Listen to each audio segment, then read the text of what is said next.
स्वागत एवं अभिनंदन करता हूं आपके अपने YouTube चैनल साइकोलॉजी वाले गुरुजी में। आज की क्लास में हम व्यक्तित्व मनोविज्ञान से संबंधित कुछ महत्वपूर्ण ऑब्जेक्टिव क्वेश्चन आप लोगों के लिए लाए हैं, जो आपके होने वाले एग्ज़ाम के लिए बहुत ही महत्वपूर्ण साबित होगा। तो चलिए शुरू करते हैं और देखते हैं कि ऐसे कौन कौन से ऑब्जेक्टिव क्वेश्चन हैं जो आपके आने वाले पेपर में आ सकते हैं। तो देखिए, सबसे पहला जो क्वेश्चन है वो सबसे पहला क्वेश्चन क्या है? सबसे पहला क्वेश्चन है व्यक्तित्व शब्द का अंग्रेजी रूपांतरण पर्सनालिटी है, जो किससे बना हुआ है? पर्सोना से बना हुआ है, या पर्सनल शब्द से बना है, या पर्सोना शब्द से बना है, या पर्सनिफिकेशन शब्द से बना है। तो इसका सही आंसर हो जाएगा, इसका सही आंसर होगा उत्तर नंबर ख, कि व्यक्ति शब्द का अंग्रेजी रूपांतरण पर्सनालिटी है जो पर्सोना शब्द से बना है। ठीक है, लैटिन भाषा के पर्सोना शब्द से बना है। दूसरे क्वेश्चन की तरफ ध्यान देते हैं।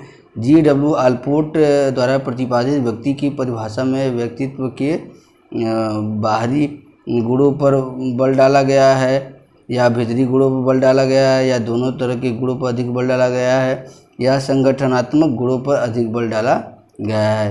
तो इसका सही आंसर हो जाएगा उत्तर ग, दोनों तरह के गुणों पर अधिक बल डाला गया है। आइए अपने अगले क्वेश्चन की तरफ बढ़ते हैं। क्वेश्चन तीसरा इम्पॉर्टेंट क्वेश्चन है, ये आपके एग्जाम में आ सकता है, इसलिए हर क्वेश्चन को आप ध्यान से देखें और समझें। देखिए, G.W. आलपोर्ट ने व्यक्तित्व की परिभाषा सबसे पहले यानी सबसे पहले G.W. आलपोर्ट ने व्यक्ति की परिभाषा कब दी थी? 1927 में दिया, 1961 में दिया, 1938 में दिया, या 1937 में दिया? तो इसका सही आंसर हो जाएगा उत्तर घ, कब दिया? 1937 में दिया। अगले क्वेश्चन की तरफ बढ़ते हैं। Question number 4, G.W. आलपोर्ट ने व्यक्ति की परिभाषा देने के पहले के मनोवैज्ञानिकों द्वारा व्यक्तित्व की 48 परिभाषा दी जा चुकी थी, या 58 परिभाषा, या 49 परिभाषा दी जा चुकी थी, या 50 परिभाषा? तो इसका सही आंसर हो जाएगा उत्तर ख। कितना परिभाषा दी जा चुकी थी बच्चों? 49 परिभाषा। जब आलपोर्ट महोदय ने व्यक्तित्व की परिभाषा दी थी तो उस समय 49 परिभाषा व्यक्तित्व की पहले दी जा चुकी थी, और उन्हीं परिभाषाओं को समीक्षा करके इन्होंने अपने व्यक्तित्व के परिभाषा को प्रतिपादित किया। अगला 5वां क्वेश्चन हमारा है, निम्नलिखित में से किनके सिद्धांत के लिए ये व्यक्ति सही व्यक्ति है? Character is personality evaluated and personality is character devaluated. Allport के सिद्धांत के लिए, या केटल के सिद्धांत के लिए, या आइजन के व्यक्तित्व सिद्धांत के लिए, या रोजर्स के व्यक्तित्व सिद्धांत के लिए? तो इसका सही आंसर हो जाएगा उत्तर का। किसके लिए? आलपोर्ट के व्यक्तित्व के सिद्धांत के लिए यह परिभाषा जो व्यक्ति सही बैठती है। 6वां क्वेश्चन है, राष्ट्रपिता महात्मा गांधी के व्यक्तित्वशील गुणों में शांति एवं अहिंसा का शील गुण प्रधान था। उनके इस गुण को रखा जाएगा किसमें? कार्डिनल शील गुण में रखा जाएगा, केंद्रीय शील गुण में रखा जाएगा, सतही शील गुण में रखा जाएगा, या गत्यात्मक शील गुण में रखा जाए? तो इसका सही आंसर हो जाएगा कार्डिनल शील गुण में इसको रखा जाएगा। अगले क्वेश्चन की तरफ बढ़ते हैं। क्वेश्चन नंबर 7, आलपोर्ट द्वारा प्रतिपादित उपागम को खुला तंत्र कहा गया है, जिससे तात्पर्य होता है, इससे तात्पर्य क्या होता है? क है व्यक्ति वातावरण के प्रति अनुक्रिया करता है। कह है व्यक्तित्व एक ऐसा वर्धित तंत्र है जिसमें नए नए तत्वों का समावेश होता है तथा जिससे व्यक्तित्व में परिवर्तन आते हैं। ग है व्यक्ति वातावरण के प्रति मात्र अनुक्रिया ही नहीं करता, बल्कि वह वातावरण को इस ढंग से परिवर्तित करता है कि वह भी व्यक्ति के प्रति प्रतिक्रिया करता है। या घ व्यक्तित्व एक गत्यात्मक संगठन होता है। तो इसका सही आंसर हो जाएगा उत्तर नंबर ग।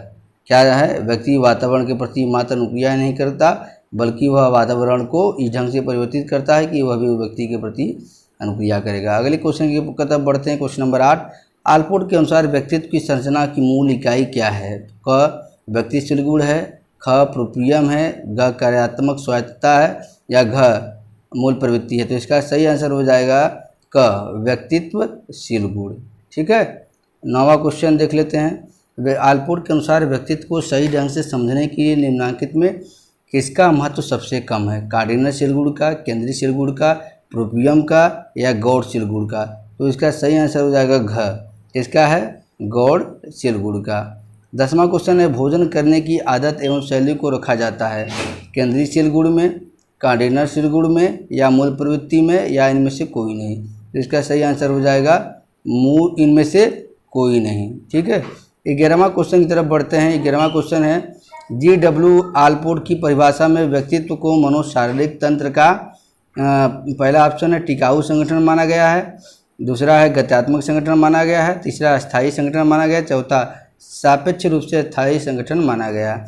तो इसका सही आंसर हो जाएगा ख, गत्यात्मक संगठन माना गया है। आगे बढ़ते हैं। 12वां क्वेश्चन, G.W. आलपोर्ट ने व्यक्तित्व के अपनी लोकप्रिय परिभाषा में 1961 में कुछ संशोधन किया था, जिसके परिणाम स्वरूप दी गई परिभाषा में से कुछ शब्दों को हेरफेर किया गया था। वे नए शब्द क्या थे? पहला कैरेक्टर बिहेवियर एंड थॉट, दूसरा unique adjustment to his environment, तीसरा dynamic organisation within the individual, चौथा person's temperament, character, intellect and physique. तो सही आंसर हो जाएगा क, कैरेक्टर बिहेवियर एंड थॉट। 13वां क्वेश्चन देखते हैं। व्यक्तित्व के गत्यात्मक संगठन में निम्नलिखित में कौन सा सम्मिलित नहीं होता है? व्यवहार में परिवर्तन, मनोवृत्ति में परिवर्तन, व्यवहार में विसंगठन या व्यवहार में अपूर्णता। तो घ इसका सही आंसर हो जाएगा क्या? व्यवहार में अपूर्णता नहीं सम्मिलित होता है। 14वां क्वेश्चन है G.W. आलपोर्ट ने के अनुसार व्यक्तित्व सिर्फ अनुकूली होता है या सिर्फ कथनीय होता है या अनुकूली एवं कथनीय दोनों ही होता है, या घ न अनुकूली होता है न ही कथनीय होता है। तो इसका सही आंसर हो जाएगा ग, क्या होता है? अनुकूली एवं कथनीय दोनों होता है। 15वां क्वेश्चन है जो व्यक्ति तुनक मिजाजी होते हैं उनमें पीला पित्त की प्रधानता होती है या काला पित्त की प्रधानता होती है, रक्त की प्रधानता होती है या श्लेष्मा की। तो सही आंसर हो जाएगा इसका क, पीला पित्त की प्रधानता होती है जो व्यक्ति तुनक मिजाजी होते हैं। 16वां क्वेश्चन है भूत भूत होता है और भूत के साथ कोई संबंध नहीं होता है। Past is past and there is no string with past. इस कथन का संबंध निम्नलिखित में किसके व्यक्तित्व सिद्धांत में सबसे अधिक है? रोजर्स के, स्किनर के, मरे के, आलपोर्ट के। तो सही आंसर हो जाएगा इसका आलपोर्ट के। 17वां क्वेश्चन है कैस्मर ने व्यक्तित्व कई प्रकार बतलाए हैं, निम्नलिखित में से कौन सा प्रकार उनके द्वारा बतलाए गए प्रकारों में नहीं है? Pyknic, dysplastic, athletic, endomorphic. तो कौन सा नहीं है? एंडोमार्फिक। घ इसका सही आंसर हो जाएगा। 18वां क्वेश्चन ध्यान से देखिए, ऐसे क्वेश्चन भी आपके एग्जाम में आ सकते हैं। ठीक है, मोहन एक ऐसा वयस्क है जिसे खाने पीने, लोगों से मिलने जुलने में काफ़ी आनंद आता है। इतना नहीं, उसका शारीरिक कद भी ऐसा गुलथुल है जिसे लोग अपने आप हंसने लगते हैं, ऐसे वो हंसोड़ भी काफ़ी है। कैल्सियम के अनुसार मोहन का व्यक्तित्व का प्रकार है एस्थेनिक, पिकनिक, एथलेटिक या डाइप्लास्टिक। तो इसका है ख, पिकनिक प्रकार है। 19वां क्वेश्चन है कैल्सियम के अनुसार एस्थेनिक प्रकार के व्यक्तित्व की क्षिप्त प्रकृति को कहा जाता है? सिजोआड, साइक्लोआड या सोमेटोनिया या मिश्रोटोनिया। तो इसका सही आंसर हो जाएगा सिजोआड। ठीक है। 20वां क्वेश्चन है शेल्डन के अनुसार व्यक्तित्व के मुख्य प्रकार कितने हैं? 3 हैं, 4 हैं, 5 हैं या 2 है? तो सही आंसर आ जाएगा कि 3 है। 21वां क्वेश्चन है एक्टोमार्फी प्रकार के व्यक्तित्व की चित्त प्रकृति को क्या कहा जाता है? एंडोमार्फिक, मेसोमार्फिक, एक्टोमार्फिक या उपयुक्त तीनों प्रकारों में से कुछ नहीं। तो इसका सही आंसर हो जाएगा उपयुक्त तीनों प्रकारों में से कुछ नहीं। 22वें क्वेश्चन की तरफ बढ़ते हैं। निम्नलिखित व्यक्तित्व मापनियों से कौन सा शील गुण एवं प्रकार दोनों भावों का प्रतिनिधित्व करता है? EPPS या MPI या EPQ या CPI। तो सही आंसर इसका हो जाएगा EPQ यानी कि आइजेंक पर्सनालिटी क्वेश्चन आया। 23वां क्वेश्चन है जिन व्यक्तियों का शरीर नाटा, मोटा एवं चित्त प्रकृति साइक्लोआड होता है उन्हें रखा जाता है एस्थेनिक प्रकार में, एथलेटिक प्रकार में, पिकनिक प्रकार में, डाइप्लास्टिक प्रकार में। तो इसका सही आंसर हो जाएगा ख, एथलेटिक प्रकार में ऐसे व्यक्ति को रखा जाता है। 24वां क्वेश्चन है रोसाग परीक्षण की किस अनुक्रिया वर्ग से बुद्धि परावर्तित होती है? FM से, W से, S से, M से। ठीक है, तो इसका सही आंसर हो जाएगा ख, W से। अगला है शेल्डन के अनुसार एक नॉर्मल पर्सनालिटी को व्यक्त किया जाता है 3-4-1 में या 4-4-1 में या 4-4 में या 4-3-4 में। तो इसका सही आंसर हो जाएगा ख, 4-4-1 में। अगला क्वेश्चन 26वां शेल्डन के अनुसार एक प्रबल एक्टोमार्फ की अभिव्यक्ति की जाती है इसमें 1-1-7 में या 1-7-1 में या 7-1-1 में या 7-7-1 में। तो सही आंसर हो जाएगा क, इसको 1-1-7 में। 27वां है अधिकतर व्यक्तियों में अंतर्मुखता तथा बहिर्मुखता दोनों के गुण पाए जाते हैं। इसे मनोवैज्ञानिकों ने एक विशेष संज्ञा दिया है और वह है अंतर्मुखता बहिर्मुखता या उभयमुखी या चिंतन बहिर्मुखता या चिंतन अंतर्मुखता। तो ये सही आंसर हो जाएगा, क्या हो जाएगा सही आंसर? उभयमुखी ख। अगला क्वेश्चन है 28वां।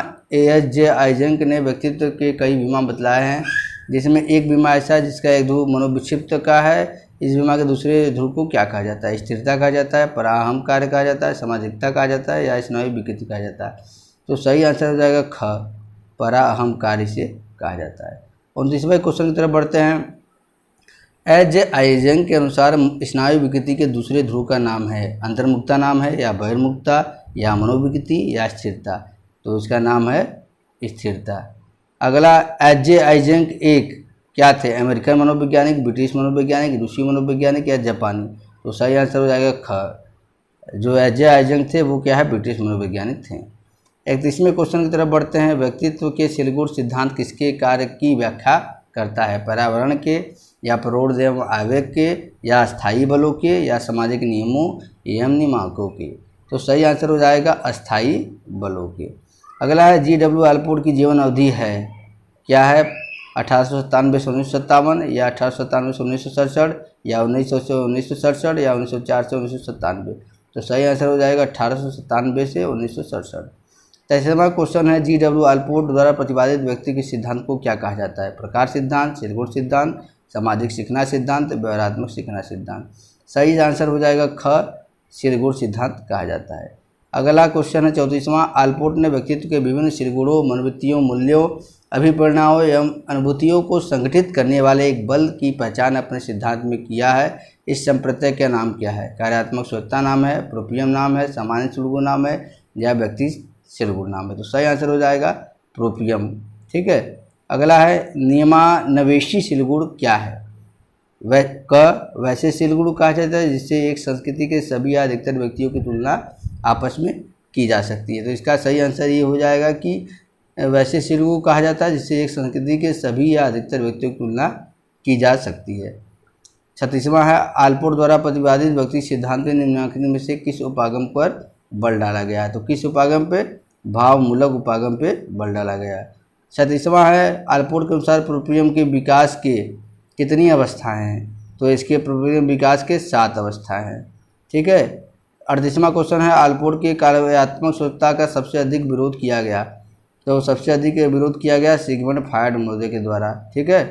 अगला क्वेश्चन 39वां। संतरण कार्यात्मक स्वायत्तता क्या है? तो ये है एक ऐसी प्रवृत्ति है जिसका स्वरूप आवृत्ति होता है और व्यक्ति पर साधारण प्रभाव छोड़ सकता है। तो सही आंसर ख हो जाएगा। 40वां है। उपयुक्त कार्यात्मक स्वायत्तता क्या है? तो ये उपयुक्त कार्यात्मक स्वायत्तता, इसका तात्पर्य होता है कि व्यक्ति के अर्जित अभिरुचि, मूल्य, मनोवृत्ति, उद्देश्य आदि से होता है। तो क सही हो जाएगा। 41वां है। आलपोर्ट के अनुसार उपयुक्त कार्यात्मक स्वायत्तता का नियंत्रण कुछ नियमों द्वारा होता है, निम्नलिखित में से किसे इन नियमों को शामिल नहीं किया जा सकता? तो इनमें से देखिए प्रबलता का जो नियम है इसे शामिल नहीं किया जा सकता, और बाकी जो 3 नियम है दक्षता एवं निपुणता का नियम, ऊर्जा स्तर को संगठित करने का नियम, उपयुक्त पैटर्निंग का नियम, तो इन तीनों को शामिल किया जाता है। 42वां है। निम्नलिखित में से कौन नियम यह बतलाता है कि व्यक्ति अपने बचे हुए ऊर्जा शक्ति का प्रयोग नए नए अच्छे व्यवहारों को करने में करता है ताकि वह इस बचे हुए शक्ति का गलत उपयोग नहीं कर सके? तो इसका सही आंसर हो जाएगा ऊर्जा स्तर को संग्रहित करने का ये नियम है। इसके हिसाब से व्यक्ति क्या करता है? अपने बचे हुए ऊर्जा शक्ति का प्रयोग नए नए व्यवहारों को करने में तरीका करता है। 43वां है। आलपोर्ट के अनुसार अपरिपक्व व्यक्तित्व बाल्यावस्था के व्यक्तित्व का क्या होता है? एक उन्नत रूप होता है या कार्यात्मक निरंतरता होती है या कार्यात्मक विस्तार होता है या कार्यात्मक खंडन होता है? तो सही आंसर हो जाएगा कार्यात्मक विस्तार होता है। 44 है। आलपोर्ट ने स्वस्थ एवं परिपक्व व्यक्ति कुछ विशेषताओं पर प्रकाश डाला है, निम्नलिखित में से किसे इस सूची में शामिल नहीं किया जा सकता? तो देखिए इस सूची में वास्तविक तथा अवास्तविक वस्तुओं में अंतर को नहीं शामिल किया जाता। बाकी संज्ञानात्मक सुरक्षा की भावना, जिंदगी की एक संतोषजनक नीति, आत्म वस्तुनिष्ठता, इसको शामिल किया जाता है। 45वां है। निम्नलिखित में से किसे आलपोर्ट के अनुसार कार्यात्मक क्षमता की श्रेणी में रखा जा सकता है? परिपक्व क्रियाएं को, जैविक अंतरण से उत्पन्न होने वाले व्यवहार को, ऐसे व्यवहार जिसको व्यक्तियों द्वारा बाल्यावस्था के संकेतों को दिखाने के लिए किया जाता है, या व्याख्याता बनने का अभिप्रेत। तो सही आंसर है इसका व्याख्याता बनने का अभिप्रेत को रखा जा सकता है।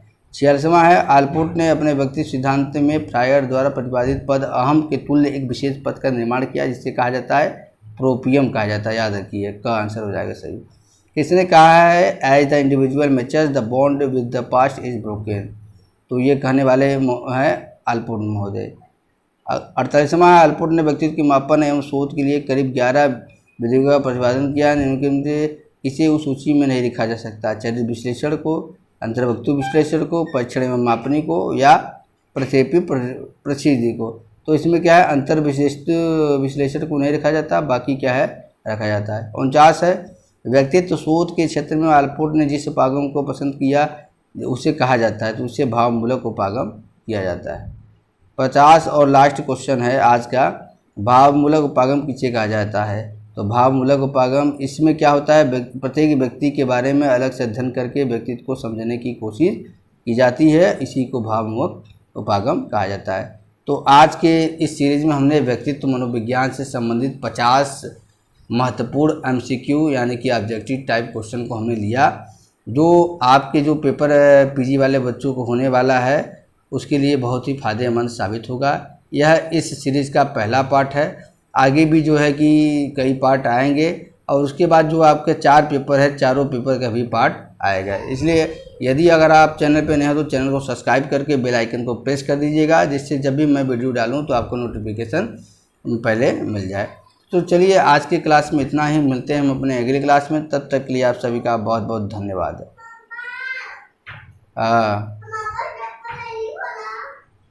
रुक जा।